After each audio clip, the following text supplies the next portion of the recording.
Well, okay. Well, Mr. Royson James would possibly disagree. Like He the would. article, the article he wrote on you was an 18-minute read, right? It was an 18-minute read, and in it, he's yeah, just addressing you and your role in this, kind of blaming you, and there was other people who also agreed with him that you were to blame for this whole thing. Yes.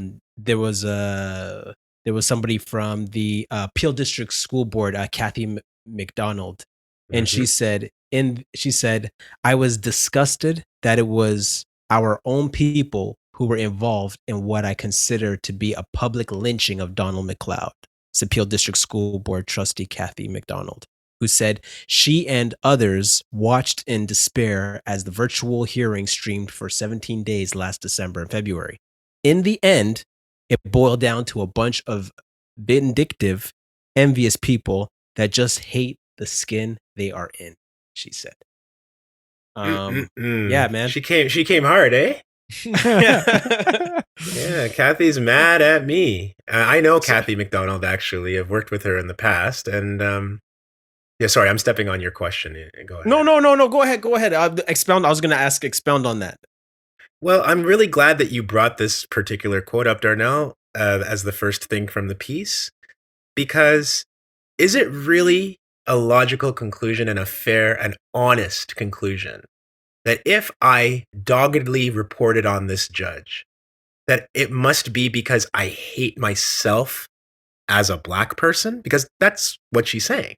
These are envious, jealous people who hate the skin that they're in. So this judge represents blackness. He's more black than anybody out here.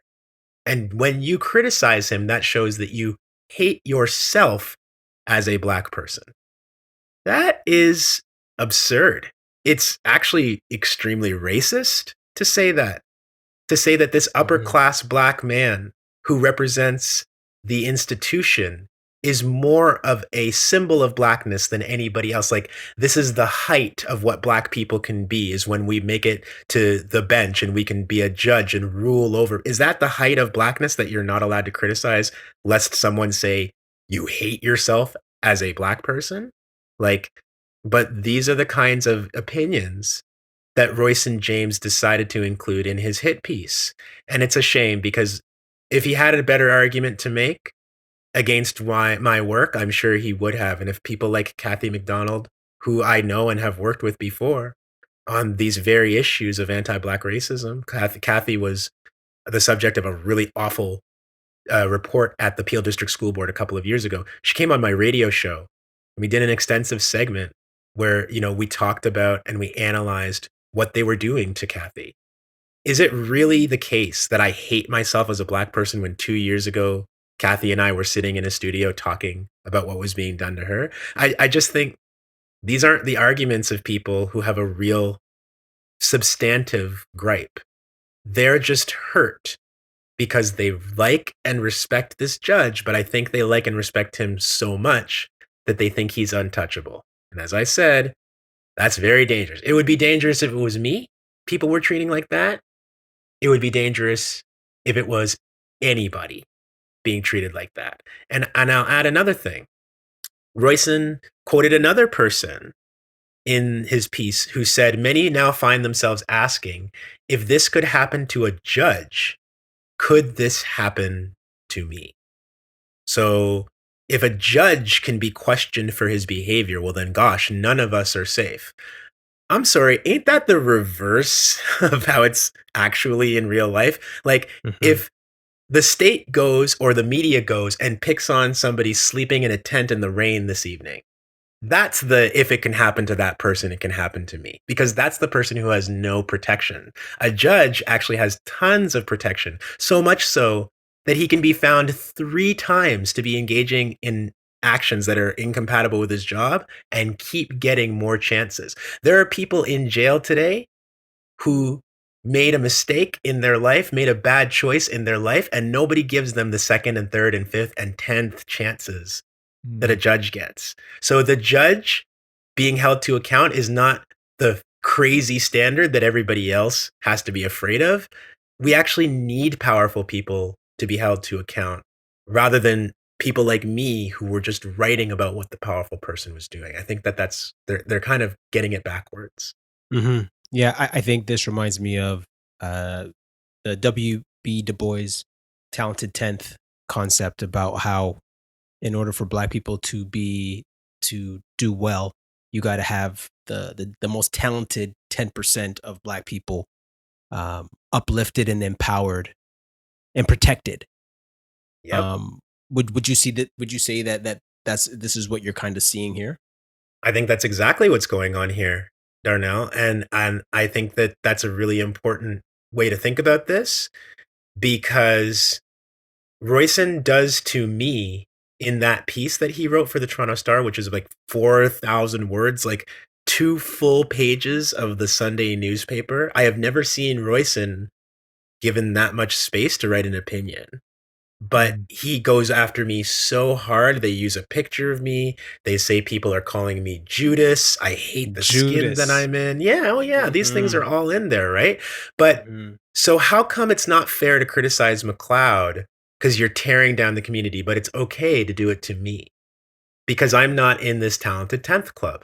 I'm not one of the people who we need to protect at all costs. I'm just a throwaway journalist who thinks he's getting too big for himself and thinks he's too important. By the way, I know W.E.B. Du Bois was writing that essay about 100 years ago, a little over 100 years ago. But I want to Mhm. point out that he said black men.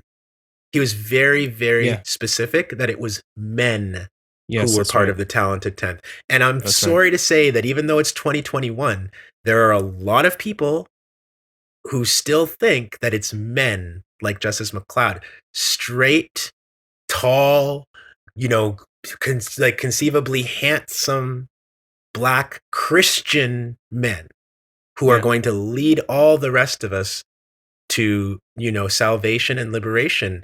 And that leaves out a lot of people. It leaves out women, it leaves out trans and non-binary people, it leaves out queer people. It leaves out a lot of black people who are not usually included in these Mhm. conversations and yet are like facing some of the harshest realities of being black. Because if you're black and you're a woman and you're queer, you're facing a different set of experiences from the powers that be than somebody like Justice McLeod or even somebody like me. And so I do think that they're kind of making gods out of a few people who have and how do those people show how qualified that they are? They go into the same state that's hurting black people, the same government systems that are putting us in jail, that are arresting Mhm. us, that are Mhm. separating us from our families through child welfare. And if you rise up in those oppressive colonial systems, that's how we know you're part of the talented done. I am so sorry. That is not the only and most important way to influence change in the Black community. I think that that idea is really old school and it needs to be constantly challenged because that limits who gets to have a voice in our community. Mhm. Mhm. So I guess you're saying that it's good for Black people to disagree, not just behind closed doors, but in public. Because we have that saying, "Don't air out your dirty laundry," because then white people can come after us. Do you know what happens when I don't air out my dirty laundry in my apartment? My apartment starts to stink real something bad. I don't understand that saying. How do you not air out your dirty laundry? You're going to sit around in your own friggin' stench.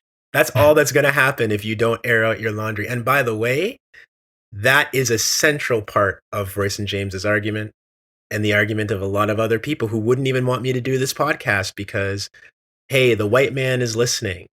And Who, in Joel? fact,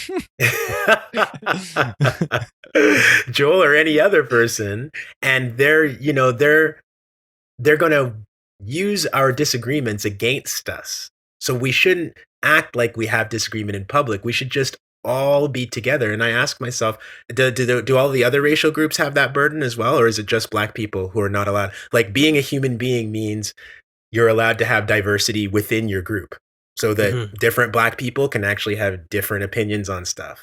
It is not really empowering. And I'm going to read the last line, part of the last line of Royson's piece, he says, Black people don't have the luxury of discarding tactics and approaches that don't quite meet the best advocacy standards. So, in other words, Royson is saying we're in such a low position as Black people, we have to take whatever tactics and approaches that Black people want to do. We don't have time to be critical. We don't have time to say some are better or worse than others. All Mhm. we have time to do is accept whatever people put out there in our name and deal with it. And you would never ask that of another racial group, to tell them, Right. don't think about the tactics, don't be strategic, just throw everything out there and hey, whatever works, works. Whether it makes people silenced in your community, whether it's ethical or not, whether it's consultative or not, just do whatever. And the bad person is going to be the person who wastes time criticizing other Black people. I'm sorry. I'm glad Royson put that in his piece, because I feel like that's a summation of what he really thinks, is that Black people are in such a low space in this country that we don't have time to figure out what's the best way to go. And like, where's that going to get us? Mhm. Where is it going to get us if we're not Nowhere. critical? No. And I'm going to say this too, because people always use this example. I don't like this. They talk about Malcolm X and Martin Luther King Jr. And they say, see, those guys didn't have all the same ideas. They didn't all agree on the same things, but they found a way to kind of support each other in the different kinds of advocacy that they were doing. Dr. King and Malcolm X debated each other. They didn't just debate each other in a quiet room where only Black people could hear. They went on white man's television. One of the only Mhm. times they were in the same place with each other ever, because they didn't hang out a lot. But one of Mhm. the only times that they hung out was to go on national television that was not owned by Black people, to hash out their disagreements, because they believed that that's how we grow as Black Mhm. people. And you know what? They were right. And Royston here he's dead wrong. Yeah, and you could also throw in, W.B. Du Bois and, Booker T. Washington, and they went back and forth as well in regards to, where do Black people go from here after slavery? But you see how we're always naming white men with a certain level of, or sorry, Black men with a certain level of literacy, with a certain level of class privilege, and we're Mhm. saying that like they're the great titans who are arguing with each other. What if Black people in their communities who are not these guys just want to sit around and discuss and debate and disagree? Is that bad too, or does it only matter when it's the giants and the titans that we Mhm. think matter, that they have to watch themselves because white people are listening to what they say? This is a right of everybody. It's a right of everybody to be able to critique, to use their mind, to have an analysis, to read, and to match what they're seeing in the world with our history. So Mhm. I Mhm. just, when people are afraid of public disagreement, I'm sad, because I don't actually know how we're going to get ahead if we're not able to be honest and open about who we are, what we believe, and the different ways that we want to move forward together. Like, that's healthy. Please subscribe and hit the bell to stay up to date. If you liked or disliked the snippet, give it a like and share your 2 cents with us in the comment section. And remember, 6 cents makes change.